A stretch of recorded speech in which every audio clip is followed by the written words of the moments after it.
여러분들은 혈당 농도에 대해서 걱정들을 하시는 분들이 많이 있을 겁니다. 오늘은 저의 유튜브 댓글에 댓글을 올려주신 분이 있는데요. 3일 만에 480이 나오던 혈당이 200대로 떨어졌다라고 하는 글이 올라와 있어서 그런 이야기를 알려드리도록 하겠습니다.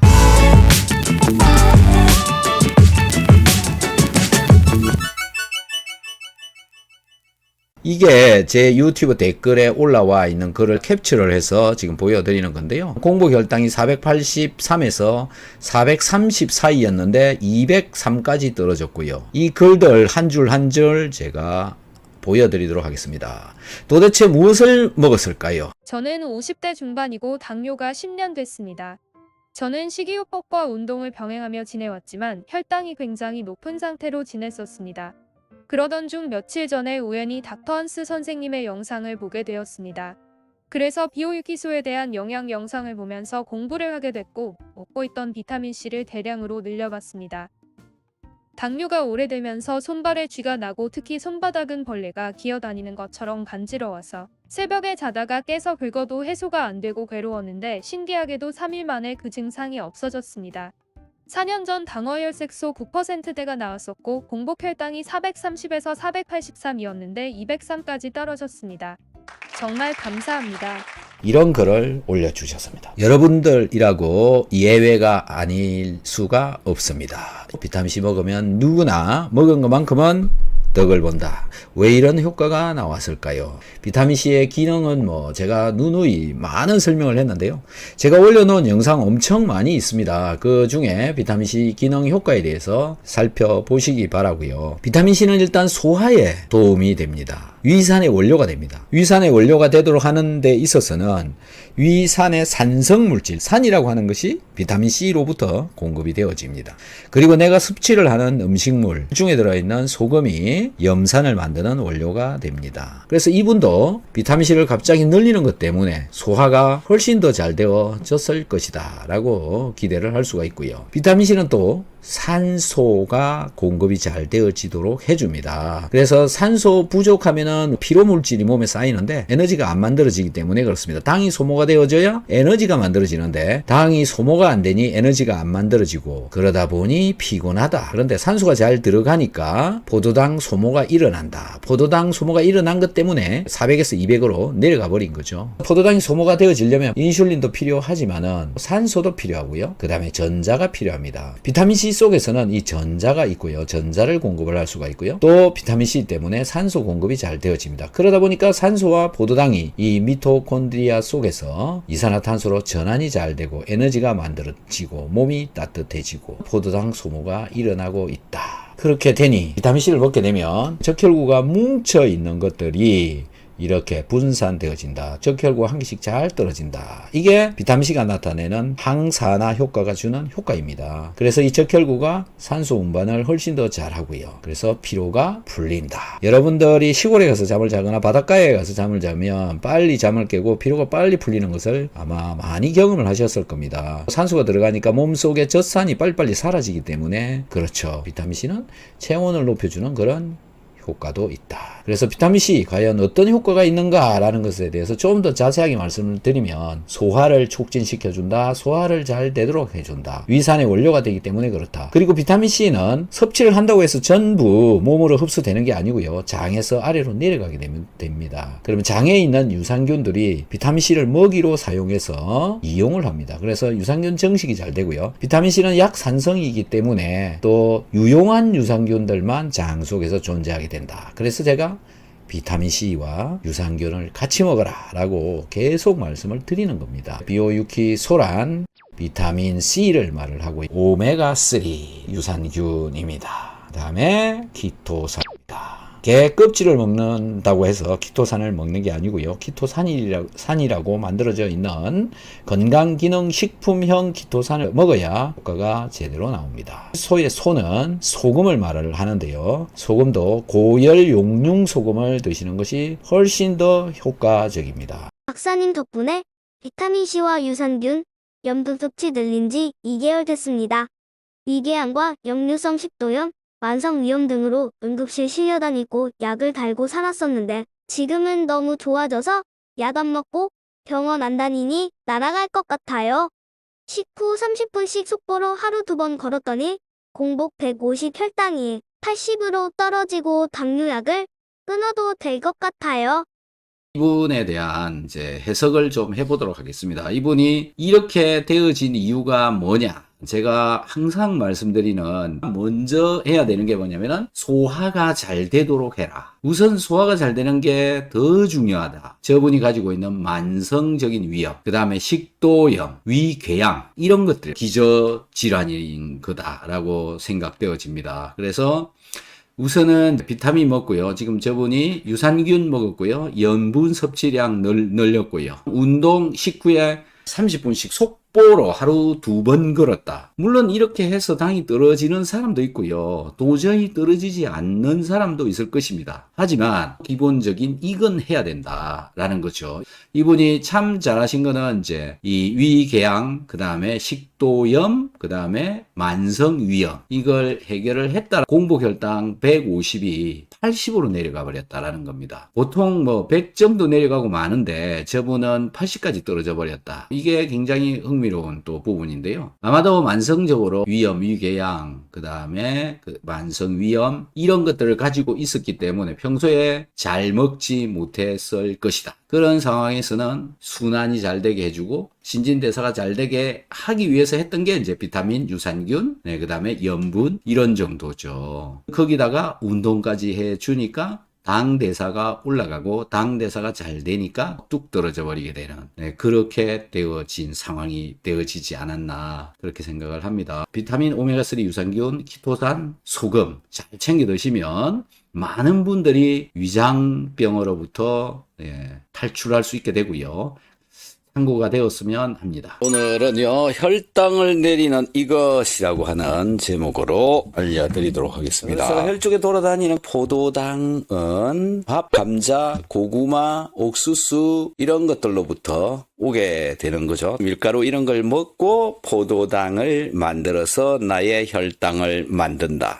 여러분들 중에서 보면 나는 당이 좀 있어서 단 거는 안 먹어. 그렇게 얘기하면서 고구마, 감자, 밥 이런 거는 열심히 챙겨 먹는다. 둘 다 똑같은 거다. 단 것도 포도당이고 또 포도당이다. 이 포도당 숫자가 많아지면 어떤 기준 이상 되면 당뇨다 이런 얘기를 하게 되는 거죠. 포도당은 그런데 우리가 왜 뭐 하는데 이용을 하기 위해서 먹느냐라는 건데 우리 힘을 만드는 데 쓰는 겁니다. 그래서 당이 꼭 필요하고요. 이럴 때마다 포도당이 내 근육에서 소모가 된다. 포도당이 있어야 이게 가능하다. 그럼 포도당 하나도 없으면 어떻게 되느냐? 내 근육을 가져다가 내 지방을 가져다가 포도당을 만들어 가지고 힘쓰는데 사용을 한다. 이렇게 되는 건데요.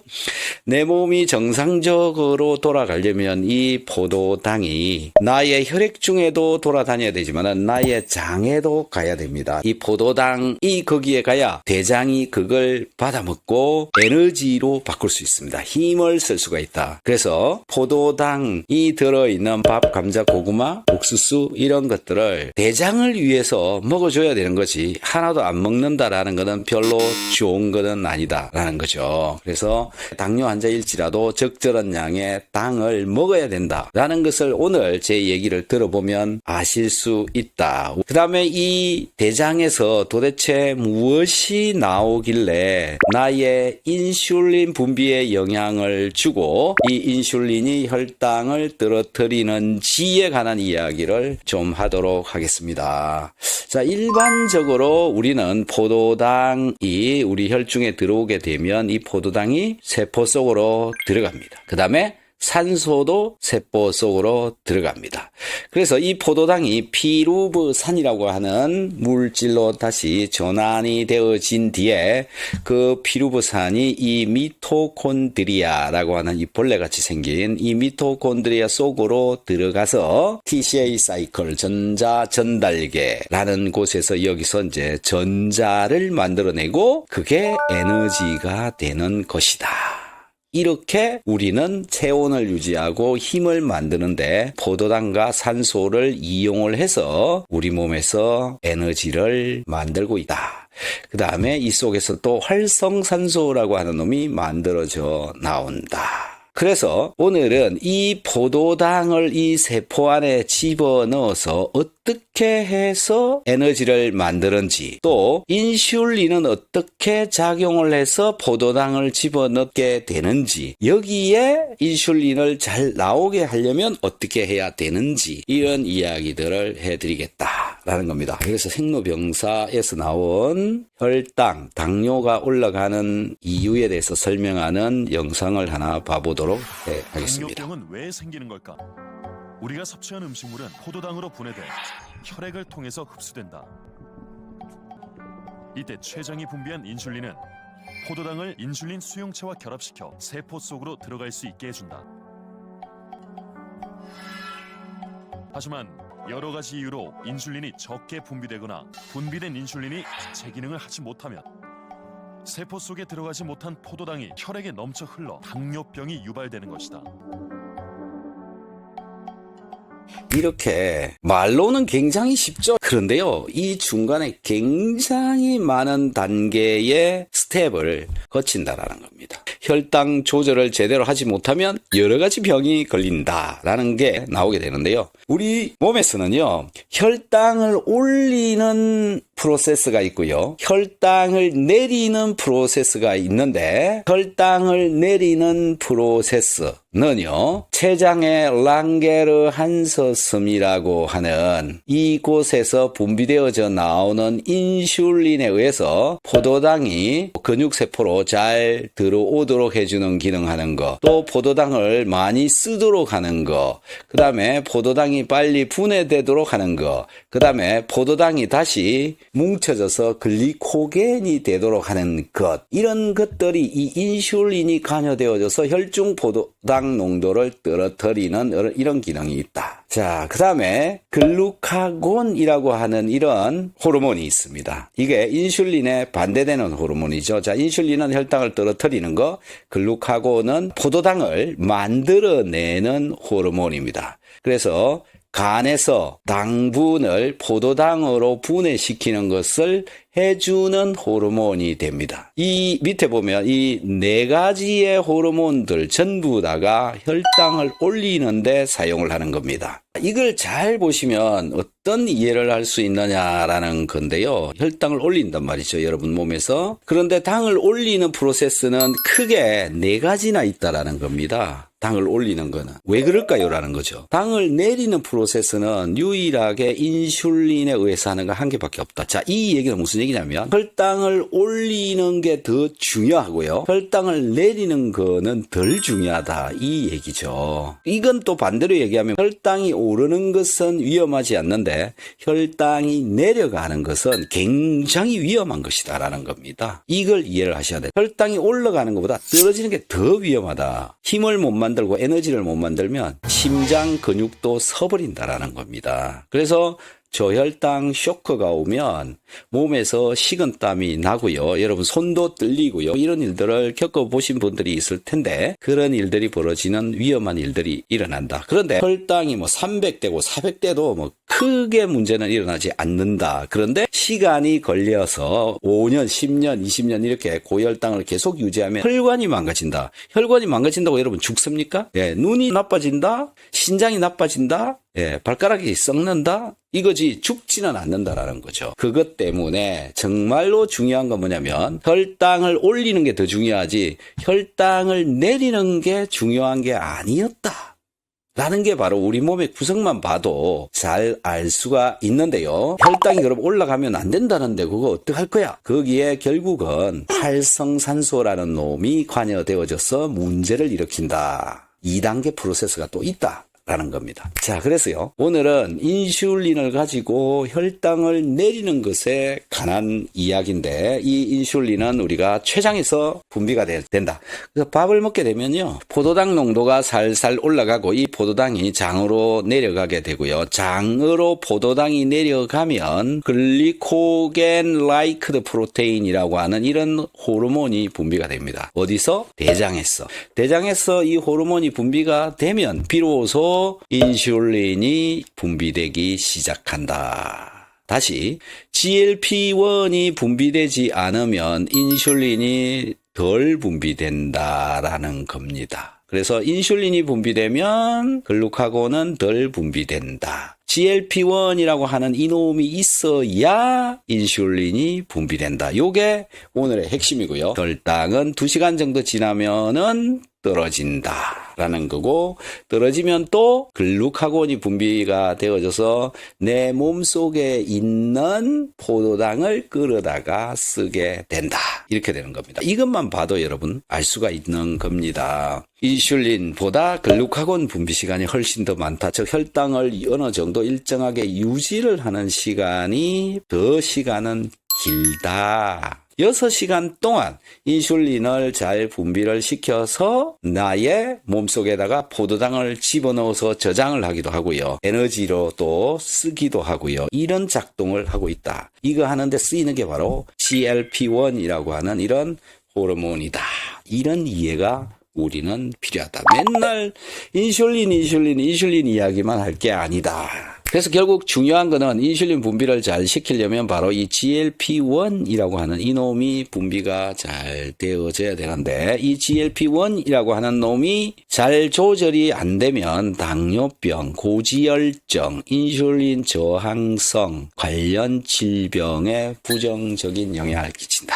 이것 때문에 여러분들 갱년기가 오게 되면 포도당 대사가 잘 안 되고, 포도당 대사가 안 되면 혈당이 약간 올라가죠. 혈당이 올라가면 에너지 대사가 안 됩니다. 에너지를 잘 못 만들어내면 또 고지혈로 가게 된다. 그래서 여러분들 몸에서 당 대사가 잘 되어야 여러 가지 질병으로부터 벗어날 수가 있다. 이런 것을 알 수가 있는 겁니다. 그래서 갱년기 때문에 고민하시는 분들, 일단은 당 대사가 잘 되도록 하는 영양 성분, 운동, 수면 이런 것들이 필요하다. 전체적으로 보면 서로 맞물려서 돌아가고 있는 것이지 한 개만 유별나게 작동하고 있는 것은 아니다. 이런 거를 이제 이해를 잘 해야 되고, 그래서 그게 잘 안 되면 결국 뇌세포도 고생, 소화도 고생, 간도 고생, 심장도 고생, 신장도 문제, 다양한 문제가 생긴다. GLP-1 분비가 제대로 작동하지 않기 때문에 그렇다. 특히 당뇨이신 분들은요, 식이섬유질들을 열심히 챙겨 먹어야 된다. 나는 당뇨인데 식이섬유질 안 먹어. 그러면 대장이 일을 안 한다라는 겁니다. 그러면 인슐린 분비도 잘 안 될 수밖에 없다. 따라서 다양한 영양소 섭취가 필요하다. 그래서 몇 가지만 제가 적어보면, 초산, 식초죠, 여러분. 그래서 당뇨 환자 식초 열심히 챙겨 먹어야 됩니다. 그 다음에 식초만 먹을 게 아니라 김치국물 속에 젖산이라고 있어요. 네, 요것도 김치국물을 잘 마시면 되죠. 그래서 저는 식당에 가서 김치국물 있으면 그거를 집어넣어 가지고 먹습니다, 실제적으로. 그 다음에 소금 속에 들어있는 나트륨, 그 다음에 밥 속에 들어있는 밥이 분해돼서 만들어지는 포도당, 단백질이 분해돼서 만들어지는 아미노산, 특히 글루탐산이라고 하는 거, 그게 대장의 에너지원이 됩니다. 그 다음에 오메가3 지방산, 이것도 대장에 가야 대장이 일을 훨씬 잘 합니다. 오메가3를 많이 드시면 대장까지 내려갑니다. 그리고 변에도 오메가3가 나오기도 합니다. 그래서 오메가3를 결국 많이 먹어야 되는 거다. 그래서 다양한 걸 먹어주어야 L셀에서 분비를 잘 한다. 분비를 잘 하려면 다양한 저 성분들을 대장에까지 끌고 가야 되는데요. 끌고 가는 물질 중에 가장 좋은 것이 키토산이다. 그래서 키토산을 먹여보니까 인간의 장내 분비 세포에서 글루카곤 유사 펩타이드 1, GLP-1 분비가 촉진되더라라고 하는 연구를 국립 타이완 해양대학교에서 연구를 해서 이렇게 발표를 한 게 있었습니다. 결론적으로 이 논문에서는 키토산을 먹는 양에 따라서 인간의 장내에서 세포에서 GLP-1 분비를 유의하게 증가시키더라라는 겁니다. 이게 왜 이렇게 됐느냐라는 건데, 키토산 분자는 우리 위장에서 녹기 때문에 다양한 물질을 붙잡을 수 있다. 다른 식이섬유질, 채소, 야채 이런 데 들어있는 식이섬유질은 녹지 붙지 않습니다. 그래서 붙일 수 있는 능력이 떨어진다 이런 얘기죠. 그래서 당뇨에 키토산이 왜 쓰이느냐라는 건데요. 식이섬유질하고 담즙산 외에도 각종 물질이 달라붙어서 TGR5에 인식이 된 뒤에 GLP-1이 분비가 되어진다. 키토산 올리고당은 흡수되어져 버리기 때문에 끌고 내려오기가 어렵다. 그래서 고분자 키토산을 먹어야 식이섬유질의 기능을 충분하게 해서 혈당 조절에 이용이 된다. 여러분들 시중에 나와 있는 것들 중에 키토산 올리고당이라고 하는 거 있는데요. 이 메커니즘에 전혀 반대되는 것들입니다. 그 다음에 이 고분자 키토산은 우리 혈중에 있는 콜레스테롤을 떨어뜨려 준다. 이유는 담즙산을 자꾸 끄집어내 버리기 때문에 혈중 콜레스테롤을 조절하는데 이용이 되어진다. 혈중 콜레스테롤이 줄게 되면 산소 공급이 훨씬 더 잘 되고 그것 때문에 포도당 공급도 잘 되고 포도당 분해도 잘 돼서 대사가 잘 된다. 또 키토산 식이섬유질은 대장 연동 운동을 촉진을 해서 변비에도 도움이 된다. 이런 기능을 하더라. 그래서 우리 몸은요, 세포 내에서도 여러 가지 스텝을 거쳐서 작동을 하고 있고 그 여러 가지 스텝이 잘 되어야 혈당을 떨어뜨리는 것도 되지만은 나의 뇌나 각종 조직 장기를 돌리는데도 이용이 되어진다. 이 전체가 다 톱니바퀴처럼 물려서 돌아가고 있다라는 겁니다. 어디 한 부분만 고친다고 다 해결되는 게 아니다. 그래서 입으로 들어오는 음식부터 잘 골라서 잘 챙겨 먹어야 되는 거고, 그 다음에 얘를 소화를 잘 시키는 거, 소화된 놈을 흡수시켜서 세포 속에도 갖다 주는 거, 또 대장으로도 가가지고 인슐린 분비를 할 수 있도록 여러 가지 호르몬도 나오도록 하는 거, 이 전체가 톱니바퀴처럼 맞물려서 몸 전체가 원만한 활동을 할 수 있도록 된다. 이렇게 되면요, 살이 찌고 싶은 사람은 살이 찌고요, 빼야 되는 사람은 빠지게 됩니다. 혈당 내리고 싶으면 내려간다. 올리고 싶으면 올라간다. 혈압 마찬가지다. 이게 항상성 유지다라는 거죠. 이런 일들 전체가 결국은 머리끝부터 발끝까지 잘 돌아가도록 해주어야 가능하다라는 게 중요하다. 자, 혈당을 올리는 호르몬이 더 많더라, 세상에. 아니, 올리면 어떡합니까? 내리자고 지금 다 난린데.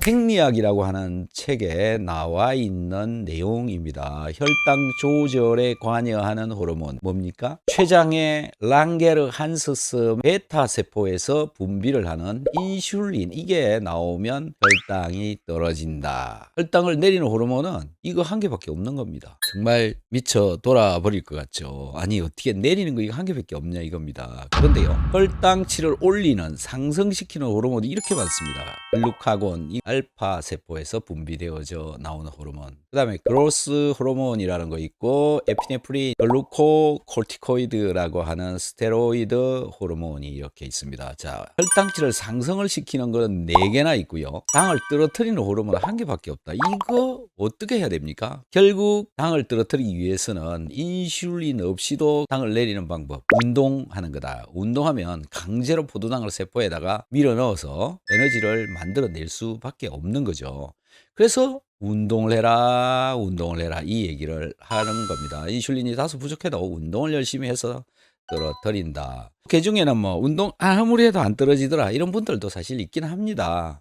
하지만 우리는 인슐린도 의존해서 떨어뜨리고 운동을 해서라도 떨어뜨려야 된다. 그래야 혈당치가 내려간다. 이거 2가지밖에 없는 겁니다. 어떻습니까, 여러분? 난 뭘 해야 되죠? 혈당을 올리는 호르몬은 4가지나 되는데 혈당을 내리는 호르몬은 1개밖에 안 된다. 그래서 결국은 운동을 하지 않으면 혈당을 떨어뜨리기가 어렵다. 이렇게 되는 거죠. 그래서 또 해야 되는 방법이 뭐냐면 당분 섭취량을 줄인다. 근데 당에 중독이 되어져 있는 한국인들은요, 밥을 안 먹고는 못 산다. 지금 50대, 60대, 70대 밥 안 먹고 살 수 있는 분이 몇이나 있느냐라는 겁니다. 밥, 빵 다 마찬가지입니다. 고기나 지방만 먹고 살아간다 이러는 분들 그렇게 많지 않다. 굉장히 힘들다. 에너지를 만들기도 너무 어렵다. 그래서 탄수화물을 안 먹고 살 수가 없다. 이렇게 되어져 있습니다. 자, 결론적으로 운동해라 이 얘기입니다. 운동을 하면 이 인슐린 플러스 또 운동을 통해서 혈당을 내릴 수가 있다. 운동을 하자. 이 얘기가 오늘의 결론입니다. 혈당을 내리는 호르몬은 그러면 어떤 거냐? 여기에 관여되어진 즉 인슐린이 잘 나오도록 하는 것들을 찾아봐야죠. 우리가요 식사를 하게 되면 이 밥이 장으로 내려가 가지고요 혈관으로 당분이 흡수되어지면서 이렇게 초록 색깔로 되어져 있는 GLP-1이라고 하는 이 호르몬도 분비가 되어지고요 그 다음에 인슐린이라고 하는 이놈도 분비되어지기 시작합니다. 그런데 그림상으로 보면 GLP-1이라고 하는 호르몬이 더 빨리 분비되기 시작하죠. 이거는 그냥 신호에 의해서 되어지는 것 같아요. 그래서 섭취한 밥이 분해가 되어져서 혈관으로 들어가면 혈당이 올라가게 되고 혈당이 올라가면 인슐린이 분비가 되어지는데 이 인슐린이 분비되어지기 전에 먼저 분비되어져야 되는 것이 GLP-1이라고 하는 호르몬입니다. 글루카곤 라이크드 프로테인 1이라고 하는 그런 호르몬인데요.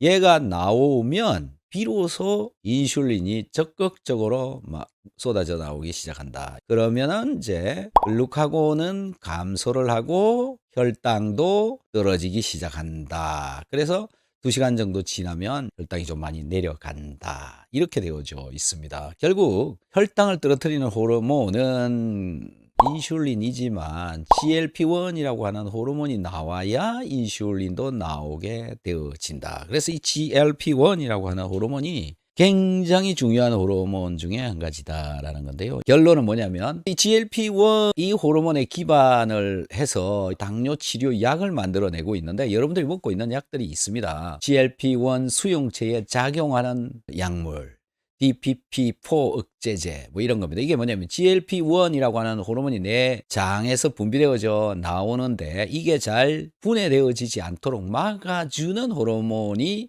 DPP-4 이런 거라고 보시면 됩니다. 이거 드시고 계시는 분들이 있죠. 그래서 GLP-1이 이만큼 중요하기 때문에 심지어 저렇게 약으로까지 나와 있는 겁니다. 그런데요, 어떤 연구자는 키토산을 가지고 실험을 해봤더니 GLP-1이 분비가 잘 되어지더라. 이런 논문을 발표를 했어요.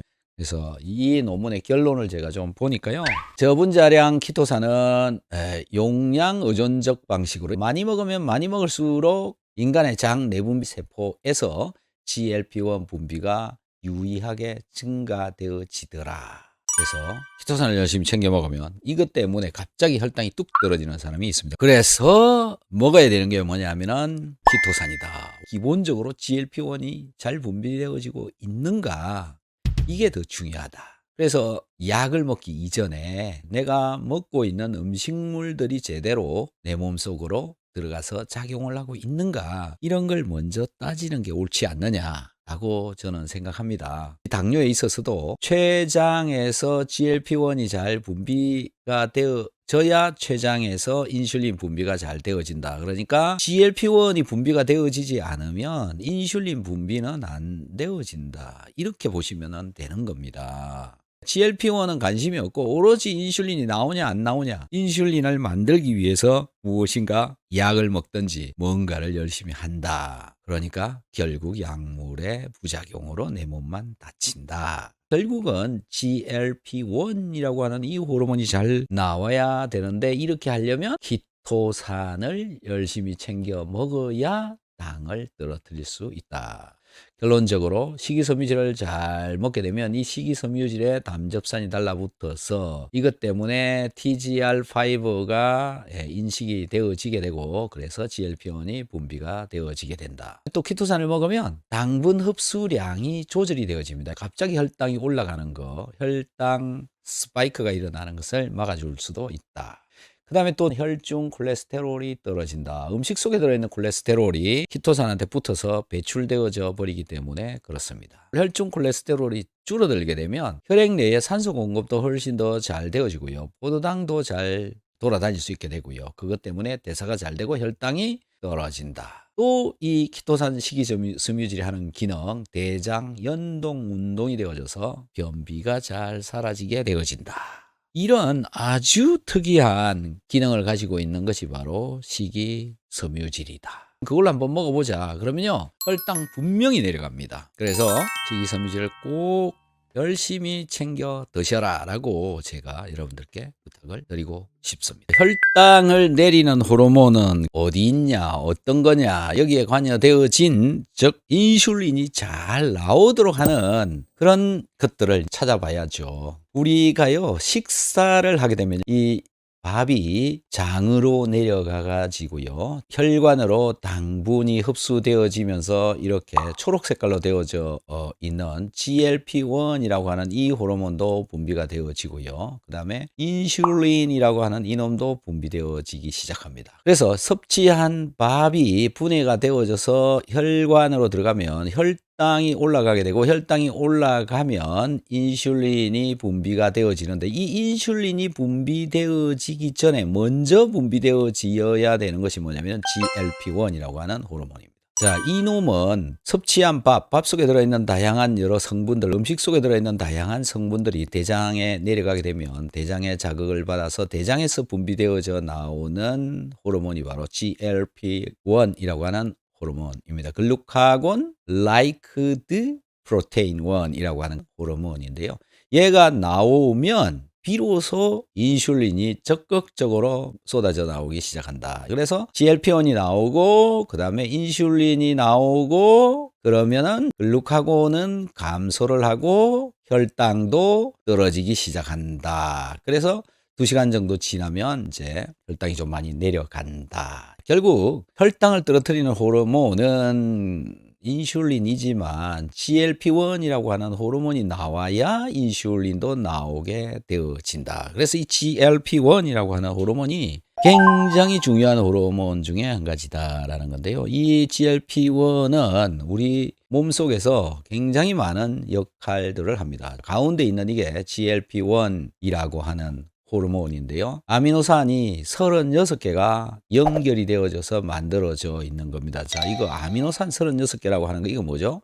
펩타이드라고 하는 건데 얘는 단백질입니다. 즉 GLP-1을 만들어내려면 우리가 단백질을 잘 챙겨 먹어야 된다. 이 아미노산류들을 잘 챙겨 먹어야 이 호르몬을 잘 만들 수 있다. 이 호르몬이 대장에서 분비가 되어지는데요. 하는 기능들을 살펴보면 이 호르몬이 뇌에 작용을 해서 식욕 촉진을 시키기도 하고 포만감을 주게 해서 음식을 더 못 먹게도 만든다. 심장에는 작용을 해서 혈압을 떨어뜨리는 작용을 한다. 그 다음에 맥박이 뛰는 것을 올리기도 한다. 기타 많은 기능을 이렇게 하고 있다. 엄청 중요한 거죠. 그래서 심장에도 작용해, 뇌에도 작용해. 또 이쪽으로 가볼까요? 근육을 만드는 데 쓰인다. 글리코겐 합성하는 데 쓰인다. 글리코겐, 이거는 몸에 당을 축적을 할 때 쓴다. 이런 얘기입니다. 근육에 당을 축적을 하는 거죠. 그 다음에 신장에서도 쓰인다. 지방 조직에서 지방을 합성하는 데도 쓰인다. 췌장에 가서 하는 게 당뇨하고 관련이 있죠. 이 췌장, 인슐린 분비를 촉진을 시키고 글루카곤 분비를 감소시킨다. 그래야 혈당이 떨어지기 때문에 그렇다. 췌장에 굉장히 중요한 베타셀, 이게 인슐린 분비하는 세포이죠. 이거를 정식을 시키는 데도 이용이 되어진다. 엄청나게 중요하죠. 그래서 이것과 관련해서 살펴보면요, 논문들이 이렇게 있습니다. 글루카곤, 유사펩타이드 1, GLP-1의 분비와 관련된 여러 요인들. GLP-1 분비 조절이 안 되면 당뇨병이 생기기도 한다. 또 고지혈이 생기기도 한다. 인슐린 저항성과 관련돼서 질병을 만들어내기도 한다. 대단하죠, 그죠? 그래서 열심히 GLP-1이 분비가 잘 되도록 해 주어야 되는데 장의 L 세포에 의해서 분비가 되어진다. 여기가 이제 위장이고요. 위장에서 이제 소장을 통과해서 이렇게 내려오죠. 그래서 대장으로 가게 되면 대장의 L셀이라고 하는 곳에서 GLP-1이라고 하는 놈을 분비를 시켜가지고 뇌에, 근육에, 그다음에 지방세포에, 췌장에, 간에 사용이 되어진다. 그래서 이 GLP-1은 정말 중요한 호르몬 중에 한 가지다. 인슐린 저항성을 중심으로 보면요, GLP-1 분비가 잘 안 되면 당뇨, 고지혈, 인슐린 저항성 이런 걸 가진다고 그랬죠. 그래서 인슐린 저항성이 일어나게 되면 결국은 당뇨, 고지혈, 심장, 혈관병, 고혈압 이런 것까지도 일어난다. 그래서 결국 열심히 GLP-1이 분비되어지도록 해야 된다. 간단합니다. 결론은 뭐냐면 다양한 영양소 섭취에 따라 변합니다. 다양한 영양소 어떤 것들이냐라는 건데요. 심지어 알코올도 여기에 해당됩니다. 술도 조금은 마셔라 이 얘기죠. 소주 한 잔 뭐 이런 정도. 아미노산 중에서 글루탐산, 아스파르트산, 기타 각종 아미노산 전부 여기에 해당된다고 보시면 됩니다. 그 다음에 프레오타이드 이런 것들도 관련되어진다. DNA가 분해되어져서 나오는 건데요. 그 다음에 여러 항산화제류 다 해당된다 이렇게 보시면 되고요. 유기산 이게 뭐냐면은 식초, 그 다음에 젖산, 구연산 이런 겁니다. 그래서 당뇨가 있으신 분은요. 식초를 조금씩 쏙 썰일 수 있으니까 식초를 조금씩 먹어준다. 그 다음에 젖산도 먹는다. 이 젖산은 어디에 들어있냐면 김치 국물 속에 들어있습니다. 막걸리에도 들어있습니다. 그래서 한 숟가락씩이라도 먹는다. 많이 먹지 말고 묽은 걸로 한 숟가락이라도 먹으면 된다. 이게 대장까지 내려가야 됩니다. 중간에 흡수되어지면 안 되고 대장까지 내려가야 된다. 그 다음에 글리세롤 이거는 지방이 분해되면 만들어지는 거죠. 그 다음에 각종 비타민류, 비타민 B뿐만이 아니라 각종 비타민류 다 해당되는 겁니다. 그래서 여기 왼쪽에 있는 사진처럼 이렇게 다양한 음식물들을 먹어주면 먹어줄수록 GLP-1 호르몬은 분비가 잘 되어지고 혈당 조절을 잘 할 수 있도록 한다. 이 호르몬에 기반을 해서 이것에 착안을 해가지고요. 당뇨 치료 약을 만들어내고 있는데 여러분들이 먹고 있는 약들이 있습니다. GLP-1 수용체에 작용하는 약물. DPP-4 억제제 뭐 이런 겁니다. 이게 뭐냐면 GLP-1이라고 하는 호르몬이 내 장에서 분비되어져 나오는데 이게 잘 분해되어지지 않도록 막아주는 호르몬이 DPP-4 이런 거라고 보시면 됩니다. 이거 드시고 계시는 분들 있죠, 여러분들 중에서. 그래서 GLP-1이 이만큼 중요하기 때문에 심지어 저렇게 약으로까지 나와 있는 겁니다. 그런데요, 어떤 연구자는 키토산을 가지고 실험을 해봤더니 GLP-1이 분비가 잘 되어지더라. 이런 논문을 발표를 했어요. 2013년도에 발표되어진 논문인데요. 키토산은 P38 의존성 경로를 통해서 인간 장 내 분비 세포에서 GLP-1 분비를 촉진합니다. 그런 논문입니다. 그래서 이 논문의 결론을 제가 좀 보니까요. 저분자량 키토산은 용량 의존적 방식으로 이게 무슨 얘기냐면 많이 먹으면 많이 먹을수록 세포와 키토산이 만나면 만날수록 인간의 장 내분비 세포 NCI 다시 H716이라고 하는 이 세포에서 GLP-1 분비가 유의하게 증가되어지더라. 그래서 키토산을 열심히 챙겨 먹으면 이것 때문에 갑자기 혈당이 뚝 떨어지는 사람이 있습니다. 그래서 데이터를 한번 보여드리면 이 가로축이 뭐냐면 키토산을 집어넣은 양입니다. 이 세포에다가 넣은 양입니다. 뭐 밀리리터당 마이크로그램이죠. 200 마이크로그램 per 밀리리터. 이걸 다른 단위로 바꾸면 200mg이 1리터 속에 들어있는 양입니다. 그렇게 넣었을 때, 즉 200mg이 1리터 안에 들어있을 때의 양. 이렇게 많이 넣으면 많이 넣을수록 GLP-1 분비량이 증가하더라. 이렇게 거의 직선성을 가지고 있죠. 비례적으로 증가하더라.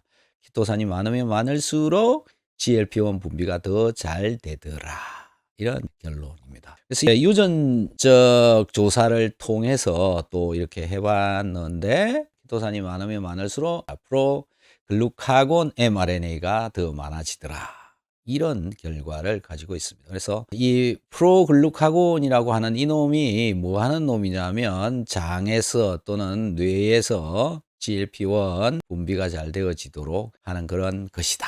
보셨다시피 인슐린을 분비를 잘하고 혈당을 떨어뜨리도록 해주는 게 GLP-1이라고 하는 이 호르몬인데 이 호르몬이 우리 몸속에서 잘 분비가 되어지도록 하려면 식이섬유질을 잘 챙겨 먹어서 이 식이섬유질이 대장에까지 또 내려가야 되는데 대장에 가기만 하면 되는 게 아니라 이 식이섬유질이 각종 내가 섭취한 음식물 중에 들어있는 영양소들을 붙잡고 대장에 가야 된다. 아무것도 없이 그냥 빈털터리로 내려가면 영향을 주지 못한다 이겁니다. 그래서 해야 되는 게 다양한 종류의 음식물들을 먹고 얘를 분해를 잘 시켜서 이놈이 식이섬유질이 붙잡고 대장에까지 가 주어야 비로소 GLP-1이 분비가 왕성해진다. 그래서 이것만 잘 나오면 머리, 간, 췌장, 근육, 지방, 그 위장, 심장 전부 다 관련되어져 있는 호르몬이다라는 겁니다. 그래서 대표적인 게 여러분들 느끼는 게 어떤 거냐면 뭘 잘못 먹었을 때 아랫배가 이상하게 꼬이는 듯한 그런 것들. 그게 장에서 호르몬 조절이 잘 안 되고 있기 때문에 그렇습니다. 제가 글루타민이라는 것을 먹고 이런 것을 한 경험이 있습니다. 몸에서 변화가 확 일어납니다. 그래서 잘 챙겨 먹고 장을 기분 좋게 해줘야 장이 일을 잘하고 장이 일을 잘해야 혈당도 내려간다. 이런 이제 결론이 되어지는 겁니다. 오늘은 댓글에 올라와 있는 질문, 당뇨 합병증, 인슐린도 맞고 있는데 어떻게 해야 될까요? 이렇게 질문이 올라와 있었어요. 답변을 해드리려고 합니다. 준비한 PPT를 보면서 설명을 드려보도록. 질문 있습니다. 남동생이 당뇨 21년 앓고 있고요. 합병증으로 눈, 귀도 안 좋고 빈혈도 있어서 혈액도 보충해야 한다고 신장이 좋지 않아 병원에서 투석을 해야 한다는데 어떻게 해야 하죠? 알려주세요. 현재 인슐린 주사 맞고 있어요. 그리고 체중은 39kg이고요. 굉장히 심각한 상황에 이제 와 있는 것이고, 이런 상황이 되어져 있다 보니까 결국은 투석을 해야 되니까 먹는 것도 제대로 먹지 못한다. 먹는 걸 제대로 먹지 못하면 몸이 제대로 돌아가느냐?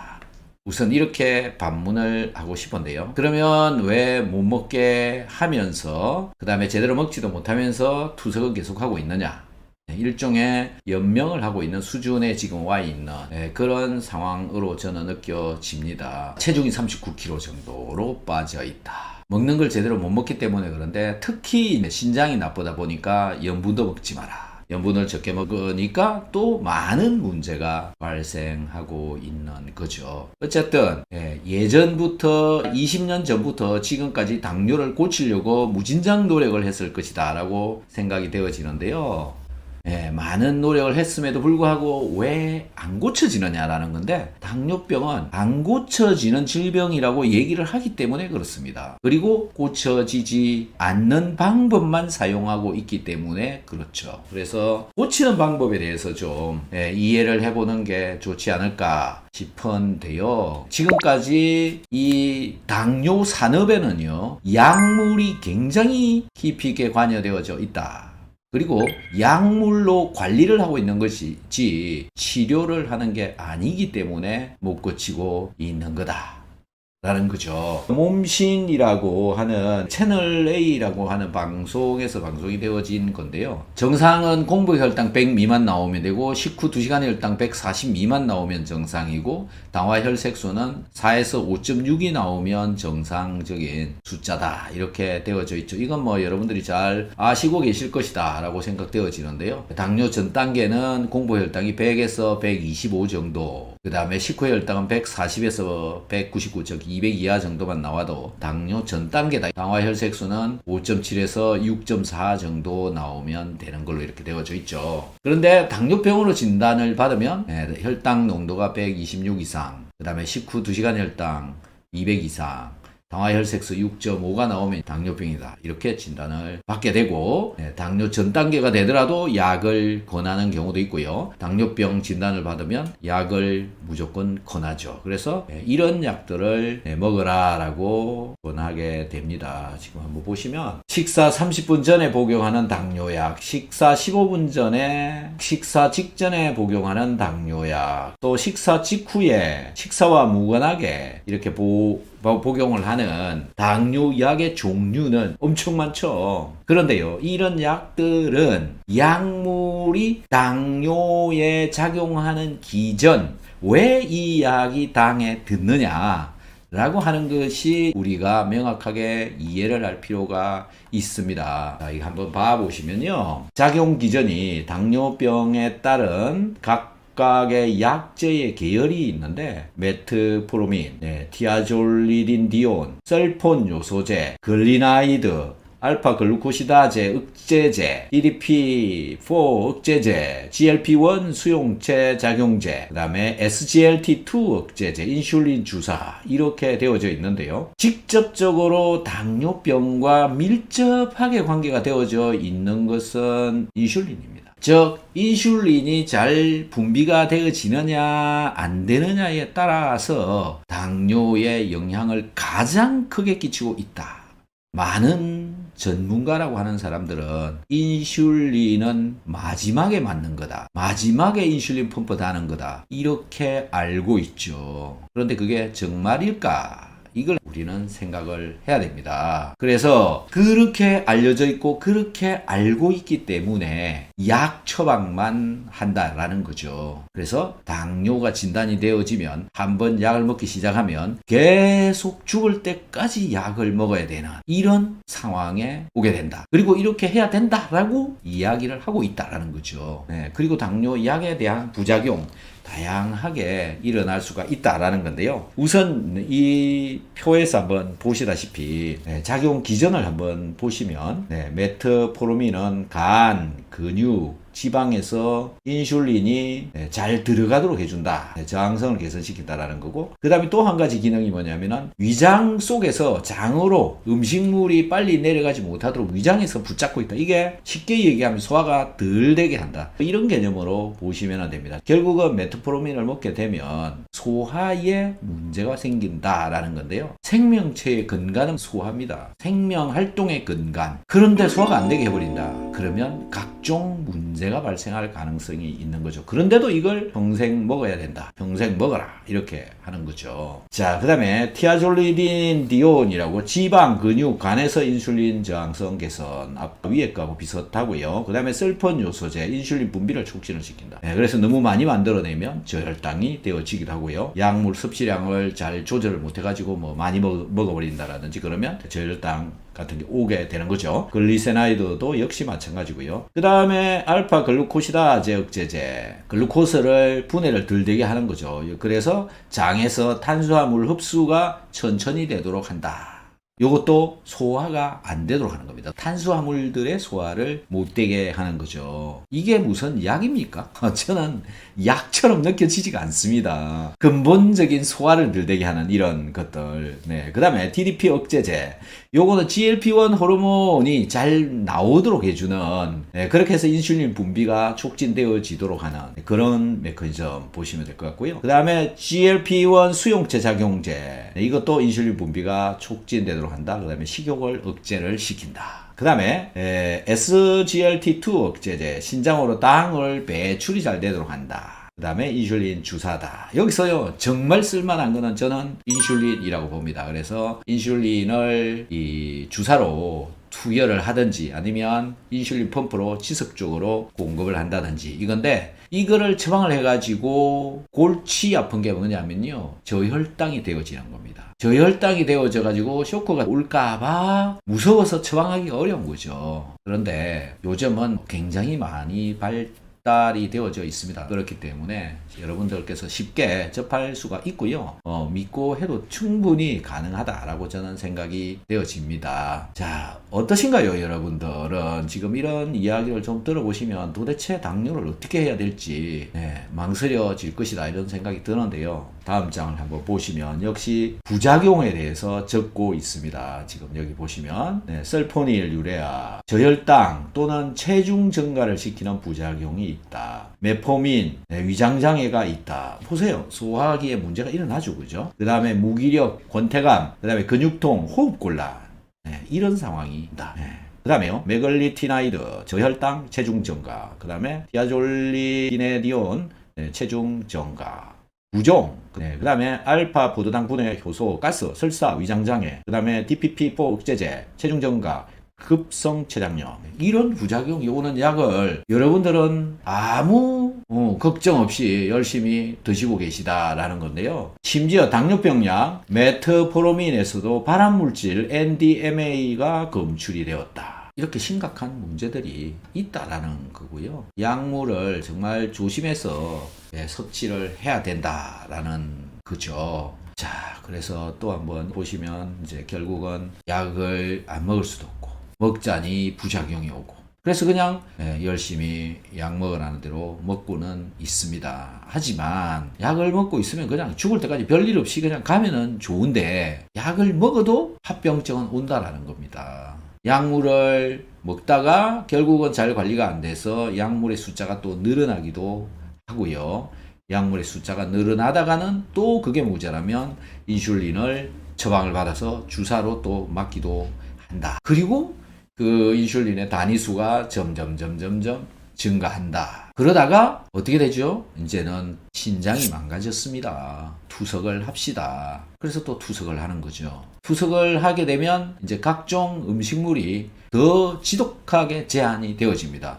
우리 몸의 생명활동의 근간은 먹는 것부터 출발한다. 가장 중요한 물이나 소금이나 이런 것들도 먹는 게 제한이 되어지게 된다. 어떻게 해야 되는 거죠? 그냥 연명이 되어져 있는 수준인 겁니다. 그렇게 되어지면. 그러다가 결국은 몸에 소금의 한계치가 떨어져 가지고 심장이 서버린다. 이런 상황으로 가고 있다. 그리고 면역이 바닥이 있으니까 감염 조금만 일어나도 심각한 수준으로 가버린다. 이게 당뇨병 환자의 가는 코스입니다. 그냥 코스라는 거죠. 그래서 뭐 결국 이런 부작용을 견디다 약으로 안 통하니까 이제 이렇게 인슐린 주사를 맞게 되는데, 이게 보니까는 국민일보에 올라온 당뇨 합병증 예방 인슐린 펌프 새 트렌드로 필요시 인슐린 자동 주입 완벽한 혈당 조절. 여기 보면은 2010년도입니다. 지금부터 10년 전에 이런 기사가 나왔고요. 물론 이거보다 한 10년 정도 전부터도 인슐린 펌프는 있었습니다. 근데 이게 왜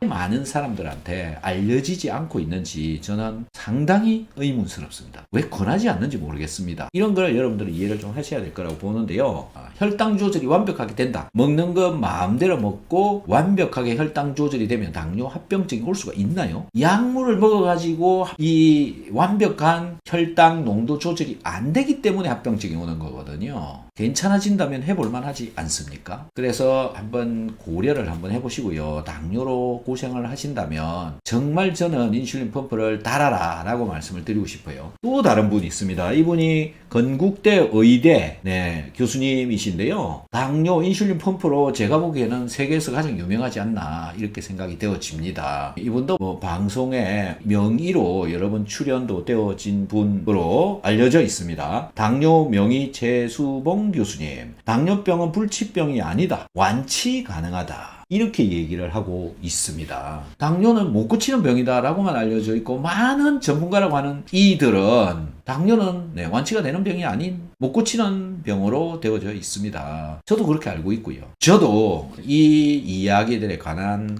정보들을 찾아보고 했는데요. 충분히 저는 가능성이 있다고 생각합니다. 당뇨병이 생긴 근본적인 원인은 인슐린에 많은 영향이 있다. 근데 아까 약물의 기전을 보셨지만은 약물의 기전은 인슐린하고 관계성이 2차적인 거라는 거죠. 직접적으로 인슐린 그냥 집어넣으면 되는데 다른 2차적인 방법을 이용을 해서 자꾸 고치려고 그러니까 해결이 안 되고 안 고쳐진다. 그래서 고치는 순서가 어떤 것이냐라는 건데요. 생활 습관을 개선을 하는 게 저는 맞다라는 겁니다. 운동한다, 잠을 잘 잔다, 음식을 잘 챙겨 먹는다, 그 다음에 영양제도 잘 먹는다. 영양제는 이런 것들을 열심히 먹어라 라고 저는 이야기를 하고 있습니다. 여기서 비오유기소, 소화효소제, 근본은 소화가 잘 되는 것부터 접근을 해야 된다. 이렇게 말씀을 드리고 싶어요. 저만 얘기하는 게 아니라 어떤 한의학 박사님, 당뇨병 치료, 당뇨약에 기대지 마라. 극히 동감합니다. 당뇨약을 먹는다고 당뇨병이 낫지 않는다. 근본 원인을 치료해야 당뇨병이 낫는다. 어떻습니까, 여러분들은?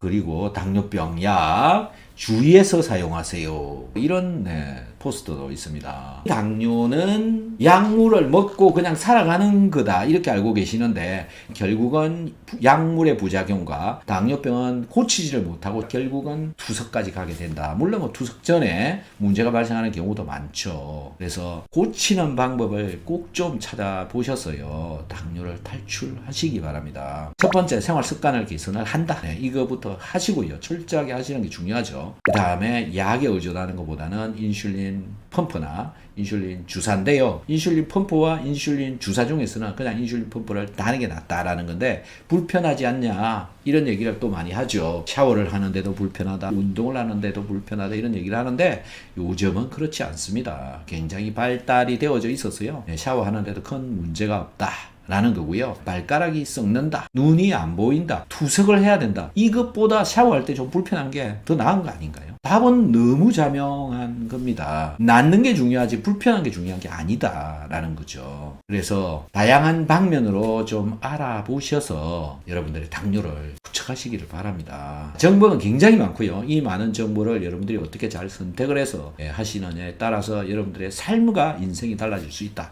라는 것을 한번 잘 고려를 해 보시기 바랍니다. 시청, 구독해 주셔서 감사드리고요. 도움이 되셨다면 구독, 좋아요도 부탁을 드리도록 하겠습니다. You